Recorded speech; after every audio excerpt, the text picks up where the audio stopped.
कई बार जब लोग जीवन में काम करना शुरू करते हैं, तब उन्हें बहुत ज्यादा दर्द होता है, तकलीफ होती है, उन्हें बहुत ज्यादा मेहनत करना पड़ता है और ये बात उनसे बर्दाश्त नहीं हो पाती है। उनका शरीर जवाब दे देता है और वो उस काम को छोड़कर किसी और तरकीब से सफल होने का प्रयास करते रहते हैं। लेकिन याद रखिएगा, इस प्रकार से कोई भी व्यक्ति जीवन में सफल नहीं हो पाता है। याद रखिएगा कि सफलता का मार्ग मेहनत, दर्द और तकलीफ से होकर गुजरेगा और यह आपको सहना ही पड़ेगा, तो इसके लिए आप हमेशा तैयार रहिए। तो चलिए इस बात को एक कहानी के माध्यम से समझते हैं। एक बार एक मूर्तिकार अपनी छीनी और हथौड़ी से एक पत्थर को भगवान की मूर्ति का आकार देने का प्रयास कर रहा था। जैसे ही वह छीनी पर अपना हथौड़ा चलाता, वह पत्थर चिल्लाने लगता और कहने लगता कि ये क्या कर रहे हो, मुझे इतना मार क्यों रहे हो, मुझे बहुत दुख हो रहा है, तकलीफ हो रही है, पीड़ा हो रही है, मुझे अपने हाल पर छोड़ दो और यहाँ से चले जाओ। मूर्तिकार ने उस पत्थर से कहा, मुझे बहुत अच्छे से पता है कि तुम्हें बहुत ज्यादा दर्द हो रहा है, तकलीफ हो रही है और तुम बहुत ही ज्यादा पीड़ा में हो, लेकिन यदि आज तुमने इस दर्द को नहीं सहा, इस तकलीफ को नहीं सहा, तो जीवन भर तुम यही इसी प्रकार से पड़े रहोगे। मुझे पता है कि तुम में आगे बढ़ने की अपार संभावना है, तुम एक बहुत अच्छे पत्थर हो, लेकिन यदि तुम इसी प्रकार से रहोगे तो कभी भी आगे नहीं बढ़ पाओगे। इतना कहकर मूर्तिकार औजार उठाए ही थे कि पत्थर फिर से चिल्लाने लगा, गिड़गिड़ाने लगा, विनती करने लगा कि मुझे अपने हाल पर छोड़ दो। मुझे पता है कि जीवन के लिए कौन सी चीज सही है और कौन सी चीज गलत है। मुझे बहुत ज्यादा दर्द हो रहा है, अब मैं इस तकलीफ को बहुत ज्यादा नहीं सह सकता। मैं जिस हाल में जो उस हाल में छोड़कर मुझे तुम यहाँ से चले जाओ।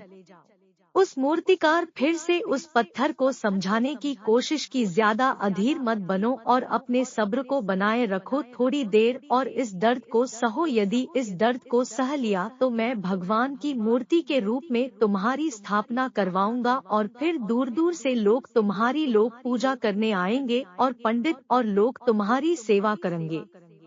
लेकिन पत्थर ने उस मूर्तिकार की एक भी बात नहीं मानी, वह चिल्लाता रहा और अपनी बात पर अड़ा रहा। मूर्तिकार में उस पत्थर को समझाने की बहुत कोशिश की, लेकिन वो पत्थर नहीं माना। अब मूर्तिकार भी थक चुका था और वह उस पत्थर को छोड़कर आगे बढ़ गया और थोड़ी ही दूर जाकर देखा कि एक और बहुत ही अच्छा पत्थर वह पड़ा हुआ है। उसने छीनी और हथौड़ी उठाई और उस पत्थर को मूर्ति बनाने के लिए वो तैयार हो गया। मूर्तिकार ने छीनी और हथौड़ी का वार दूसरे पत्थर पर जारी रखा। दूसरे पत्थर को भी दर्द हुआ, तकलीफ उससे भी हुई, लेकिन उस पत्थर ने बर्दाश्त कर लिया और देखते ही देखते थोड़ी समय के बाद उस पत्थर ने भगवान की मूर्ति का रूप धारण कर लिया।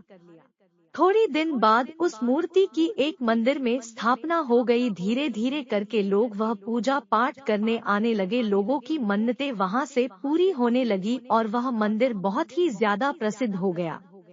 अब धीरे धीरे करके दूर दूर के गांव से लोग वहां पूजा पाठ करने आने लगे। फिर एक दिन और उसे पत्थर को उसी मंदिर में लाया गया और उसे एक कोने में रख दिया गया। अब लोग आते और उस पर नारियल फोड़ते। ये कोई और पत्थर नहीं बल्कि भी पत्थर था जिसने दर्द को नहीं सहा था।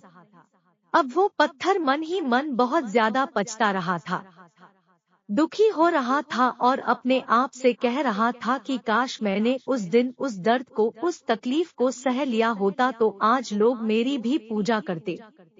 इसलिए आप भी अपने जीवन में हमेशा याद रखिएगा कि जब भी आप अपने करियर की शुरुआत में किसी काम को कर रहे हो, पढ़ाई कर रहे हो या कोई भी काम कर रहे हो और उसमें आपको दर्द हो रहा है, तकलीफ हो रही है, ज्यादा मेहनत करना पड़ रहा है, तो आप रुकिएगा मत, किसी और रास्ते की शुरुआत मत करिएगा, क्योंकि कोई और रास्ता आपको सफलता नहीं दे सकता है।